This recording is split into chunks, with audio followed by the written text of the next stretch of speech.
नमस्कार, मैं हूं संदीप कुमार। आप देख रहे हैं जिंद प्लस। जैसा कि आप सभी जानते हैं, इनेलो के एक विधायक रहे नफे सिंह जी राठी का कल गोलियों के साथ में भून करके उनकी हत्या कर दी गई है। आइए, इनेलो के हमारे साथ में जींद से हैं, पिछड़ा वर्ग प्रकोष्ठ के महासचिव हैं, उनसे हम बात करते हैं इनके बारे में वो क्या कहना चाहते हैं। जी नमस्कार सर। नमस्कार। सर, क्या नाम आपका? मेरा शमशेर सिंह क्रांतिकारी। जी, तो आप इनेलो में क्या पदाधिकारी हैं? इनेलो के अंदर मैं जो है पिछड़ा प्रकोष्ठ का जी। प्रदेश प्रचार सचिव हूँ। जी।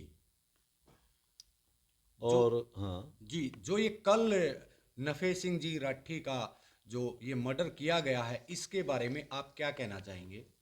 देखिए, कहने को तो कुछ रहा ही नहीं हमारे पास। जी। चौधरी नफे सिंह राठी जी जी। हमारी पार्टी के वो नेता थे,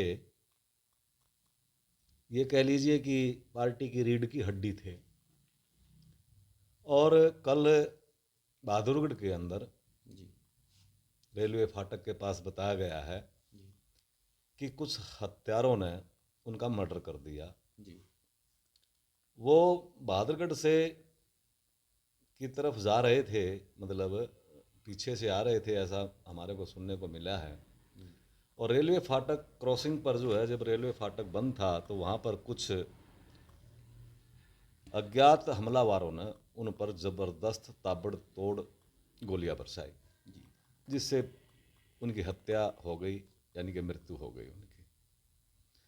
तो पार्टी के लिए ये बहुत ही दुखद घटना है। और पार्टी पार्टी के लिए ही क्यों, यानी कि जो आज का जो राजनीतिक माहौल है उसके लिए भी ये एक, क्या कहूँ मैं आपको, ऐसी दुर्घटना है कि इस तरह से जब इन पार्टियों के बड़े बड़े नेताओं को इस तरह से मार दिया जाएगा तो आम आदमी तो मेरे ख्याल से प्रदेश में अपने आप को सुरक्षित महसूस नहीं करेगा। मैं सिर्फ इतना ही कहना चाहूँगा कि यदि शासन और प्रशासन सतर्क होता, क्योंकि कुछ हमारे को पता भी चला है कि भाई उनको जो है पहले कई बार उन्होंने जो है सिक्योरिटी मांगी थी सरकार से, हरियाणा सरकार से, पुलिस से भी मांगी थी कि भाई मेरी जान को खतरा है। और उनके बेटे भी बोलते हैं कि भाई पापा जब आते थे तो वो अक्सर हमारे को बताया करते थे कि भाई शायद अब की बार जो है आज हमें सिक्योरिटी मिल जाएगी।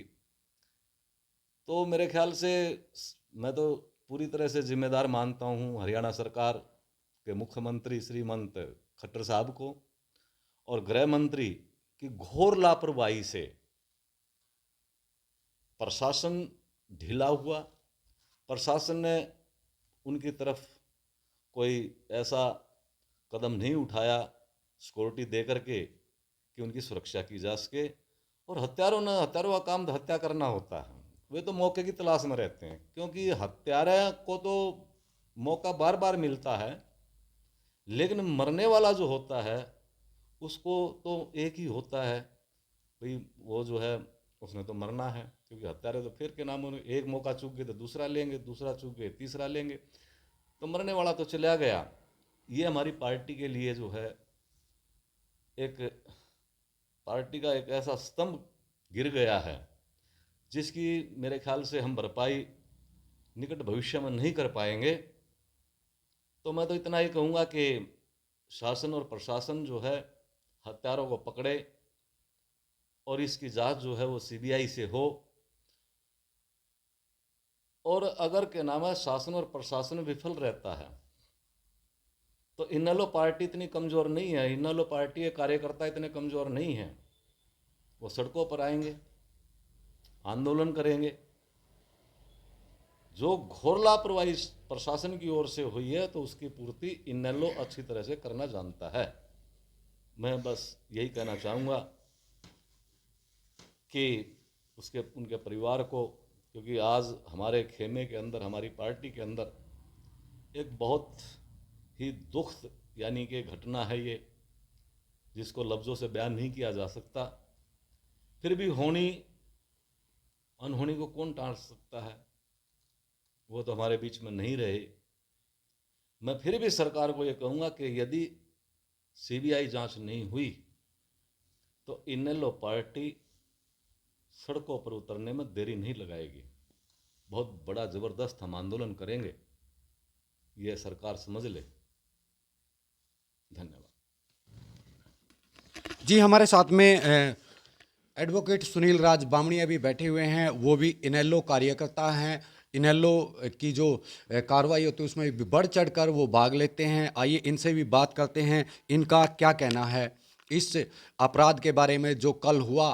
क्योंकि पूरे हरियाणा ने एक ऐसा नेता, एक ऐसा सपूत खोया है जिसका अब पूरा हरियाणा वो खामियाजा भुगतेगा। क्योंकि ऐसे नेता बार बार पैदा नहीं होते। काफ़ी वो योद्धा थे और इनेलो के वो काफ़ी बड़े स्तंभ थे इनेलो परिवार के।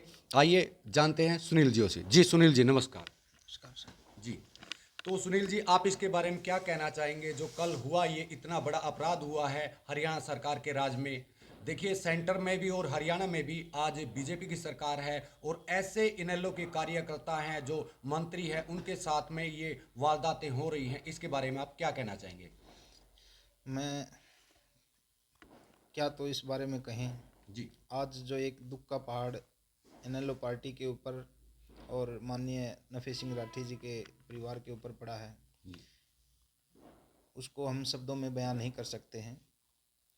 ये बहुत ही निंदनीय और दुखदाई घटना घटी है कल। ये हमारे जो हरियाणा सरकार है उसकी लापरवाही का खामियाजा हमारे इनेलो पार्टी को और एक नफे सिंह जी के परिवार को भुगतना पड़ रहा है। आज एक हरियाणा का बहुत ही सक्रिय और नेक दिल नेता हमने खो दिया है। हम परमात्मा से अरदास करते हैं कि वे उनको अपने चरणों में स्थान दें और उनके परिवार को ये दुख सहने की हिम्मत दें। ये सारा का सारा जो है एक राजनीतिक षड्यंत्र है, जिसको हो सकता है राजनीतिक पार्टियां, सत्ताधारी पार्टी इस मामले को दबाने की कोशिश करे। हम पूरे इनेलो परिवार जो है इस जघन्य अपराध के लिए सीबीआई की जांच के लिए मांग करते हैं। या तो इसकी सीबीआई जांच करके दूध का दूध और पानी का पानी किया जाए और इस षड्यंत्र का खुलासा किया जाए कि भाई ये किसकी साजिश के तहत में ये जघन्य अपराध हुआ है, या मजबूरीवश इनेलो पार्टी के कार्यकर्ताओं को, पदाधिकारियों को एक बड़ा आंदोलन करना पड़ेगा। लेकिन हम इतने आसानी से तो इस मामले को भुला नहीं सकते हैं। दूध का दूध और पानी का पानी तो करवा के ही रहेंगे। जितना भी हो सकेगा हम इस परिवार के साथ में खड़े हैं। जहाँ भी ज़रूरत पड़ेगी हम वहाँ पहुँचेंगे, लेकिन इस षड्यंत्र का खुलासा करके रहेंगे।